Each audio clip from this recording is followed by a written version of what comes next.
Breaking news coming out last night that it is official. Democrats have seized the Senate with 51 seats. Now, what does this mean for legislation, stimulus? I'm going to be covering all the details, and we've been here before. Take a look at this, you guys. Almost 2 years ago, the fate of the $2,000 stimulus checks could be determined by the Georgia Senate races, as they had said before 2 years ago that if they won those runoff elections, that we would be getting $2,000 checks. Here we are.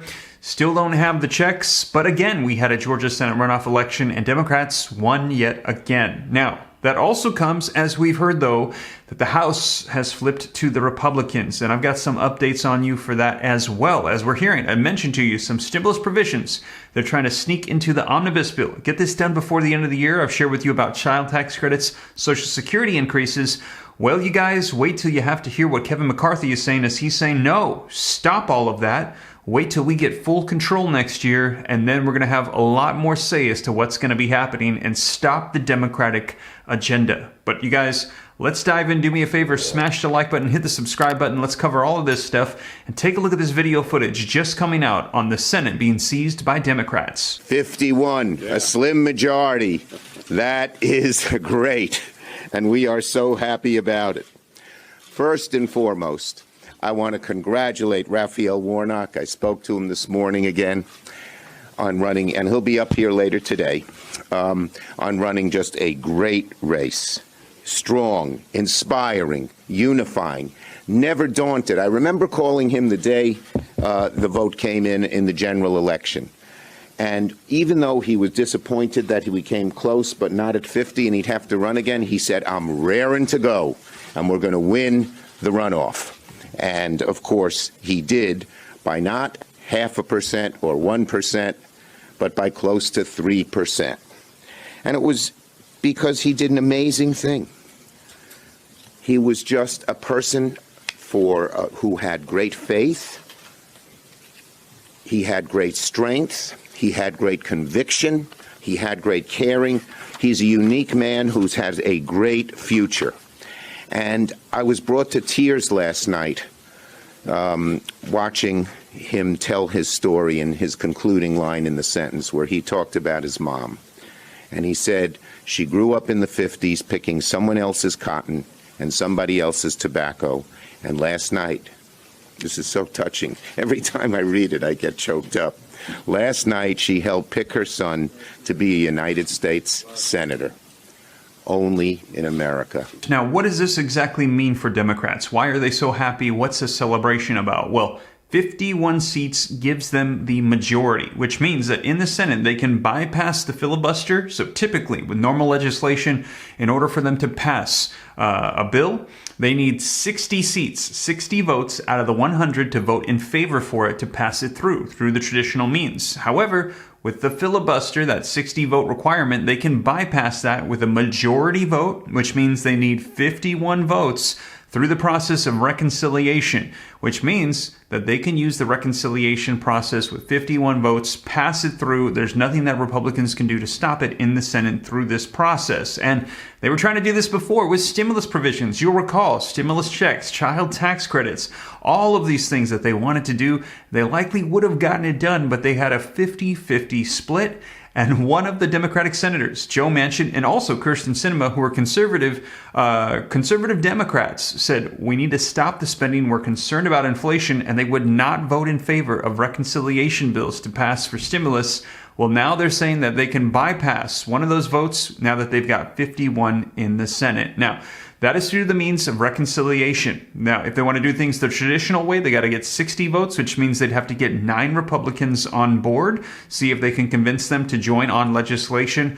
But also, here is the thing, is that also we've received word that the House of Representatives, though, has flipped from Democratic to Republican, which means that Democrats no longer hold the majority in the House. So that means reconciliation probably won't work there unless they could convince some Republicans to vote in favor of their legislation, which is not likely. And Republicans are saying they've got an agenda of their own. Take a look, you guys. In the process. But are you talking to Mitch McConnell about this? Because, I mean, he's so smart in so many ways, did all the great judges. But this omnibus thing takes away your power for 10 months. You will have no effect on these critical issues. Zero. We're 28 days away from Republicans having the gavel. We would be stronger in every negotiation. So any Republican that's out there trying to work with them is wrong. So that Why includes wouldn't you Mitch wait with the McConnell? hand Does that stronger? include McConnell? Yes. Why would you want to work on anything if we have the gavel inside Congress? You just we won have a the stronger. House. Yes.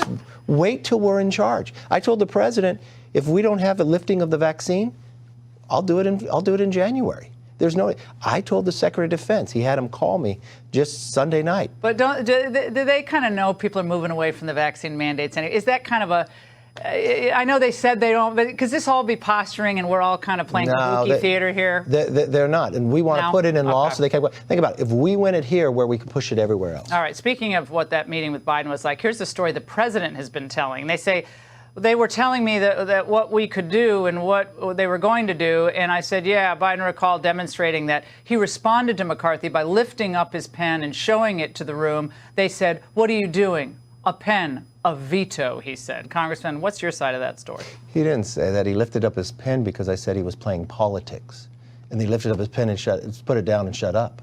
So there you have it. That was the Republican leader in the House, Kevin McCarthy, as he said, wait till we get in full control. Slow things down. They're going to be able to push through their agenda items and make things get done for the Republican Party. Now, we will see. I will keep you up to date. Now, both sides, we have heard, are in support of child tax credits, though. So we're going to be seeing what unfolds with that. I've let you know the latest. There's been new articles, new information rolling out as Bennett in the Senate and also Mitt Romney. They're pushing to get things done. Now, we'll also see about Social Security increases of $200 per month. As we've heard, modifications to the entire system, extending the solvency and enhancing it is on the table. And they're saying either that or child tax credits. One of them is likely going to be getting done here by the end of the year. Now, we'll see. I'll keep you guys up to date. But also, those are the traditional means for legislation or reconciliation to pass provisions for stimulus and other pieces of legislation. But what about an alternative? Just in case neither of those work, it would be executive actions by the president. And today, you can see December 2022, the COVID money tracker shows from a committee for a responsible federal budget that there is still $5.5 trillion that has been used out of $6 trillion, meaning